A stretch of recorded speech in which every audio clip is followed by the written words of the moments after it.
tokë. Më ka rënur kokë. Kam dashur më me apë, ku më nje, dhe guri thapë. Kam pasur shtëpi, ku kam njojtur Perëndin.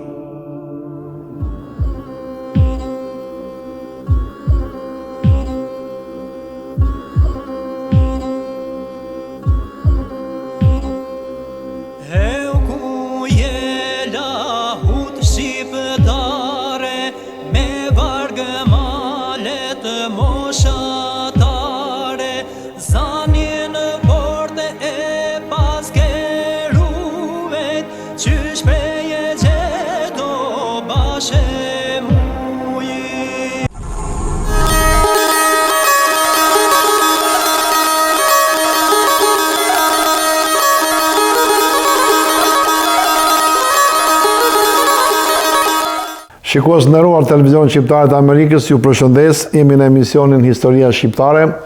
Të ftuarit në këtë emision janë shumë, pasi edhe historitë shqiptare janë shumëta, janë pafund, me shumë vlera, dhe sot do të flasim për një histori e cila është dhe krenari kombëtare.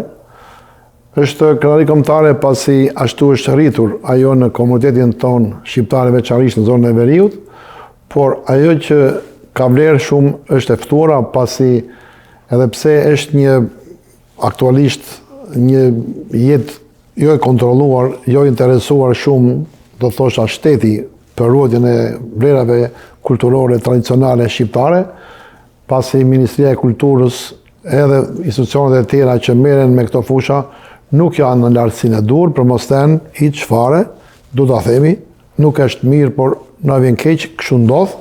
Atëherë Zoti dërgon mesazhe dhe azhonon persona të veçantë, që është e ftuara që unë kam sot. Është një zonjë e mrekullueshme, është një zonjë për të cilën unë kam shumë respekt.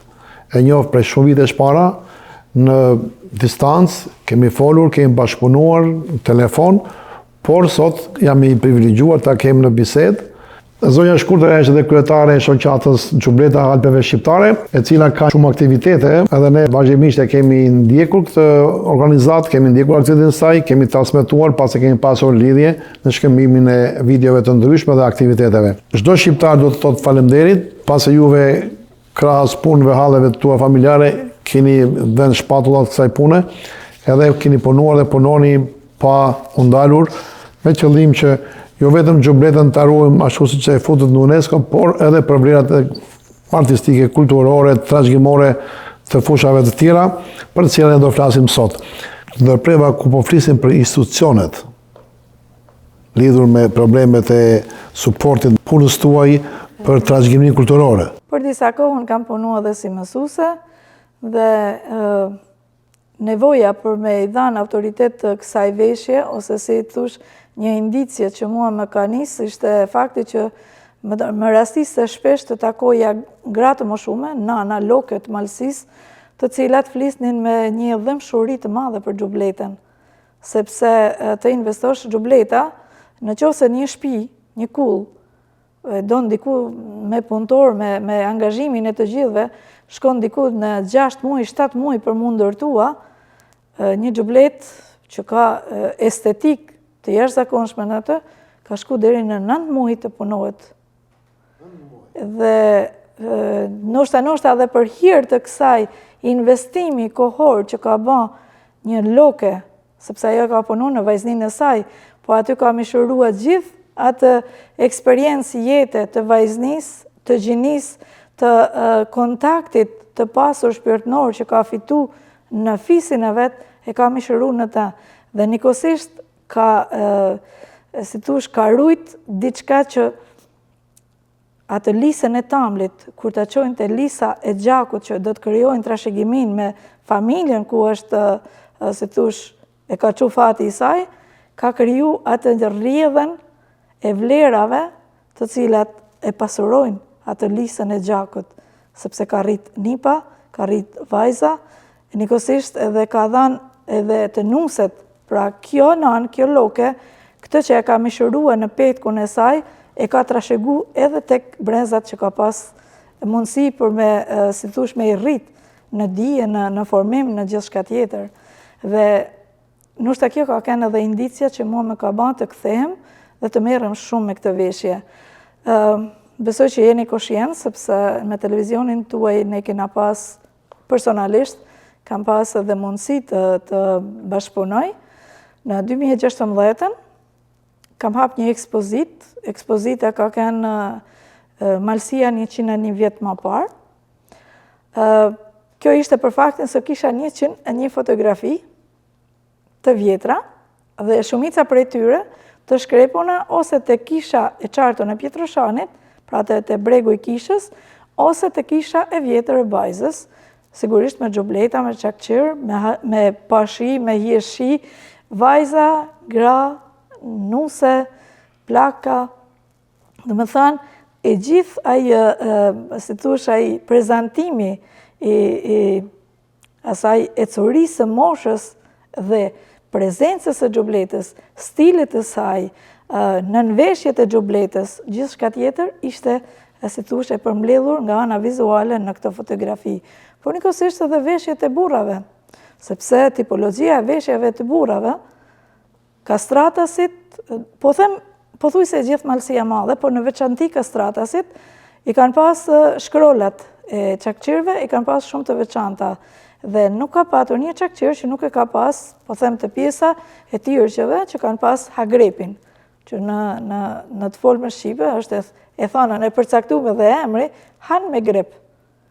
Dhe kjo ka kenë, e kam thonë në shumë vende. Çdo thonë han me grep? Hagrepi është... Besoj e kupton se që është insekti. Hana me grep? Han me grep. Hagrepi është një insekt. Po? I cili, për përqinjen e hermit që ka, i përngjan një gjarpëri. Po? Aso kohë kur i merrnin nizam djemë të ri, burrat që i merrnin nizam, malsorët e merrnin një që zakonisht duhet të gjindej në mes të shnjërgjave, shnjërgji plak dhe shnjërgji ri, do me thonë e gjenin, zakonisht kanë përdorë vojna, të prollume, do me thonë që i kanë prollu vetë, por edhe dhjamin e pulës, për me rujt, një e kanë rujt, do me thonë për me kryua kundër helmin, kurse një tjetër e kanë rujt të gjallë. Dhe me këtë të gjallën, e vendosin në shpinën, pare se me shku një zam djali ose burri, e vendosin në shpinën e djalit që ta pickonte. Dhe kjo i forcon të imunitetin. Për ato 24 orë, ata e mbanin me gjanat e laguna, në mënyrë që këtë ta kalon të, dhe me thanë, i gjithë trupi ta fiton të këtë imunitet. Dhe sa po kalonin 24 orë, i vendosin kundër helmin, që ishte kë langu që prolonte, pasi vendosin në këtë vojnë ose në dhjamin e pulës. Dhe kjo ishte një teknik, sepse ka qëllu që ndoshta ka edhe shumë persona që mund të kenë kalu këtë eksperiencë, nëse ata ka një plagë, cila do të jetë plaga që mund të marrin, ajo nuk infekton asnjëherë. Po pse ishte grepi tek pantallonat?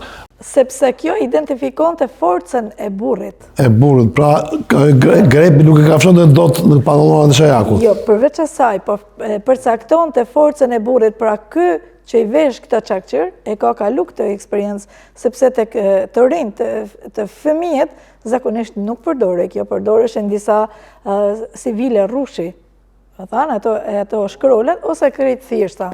A kemi ne një ngjashmëri të dizajnerit të gjubletës me veshjet e burrave? Përveç se është materiali njëjtë. Materiali është i njëjtë, po dizajnjet jo.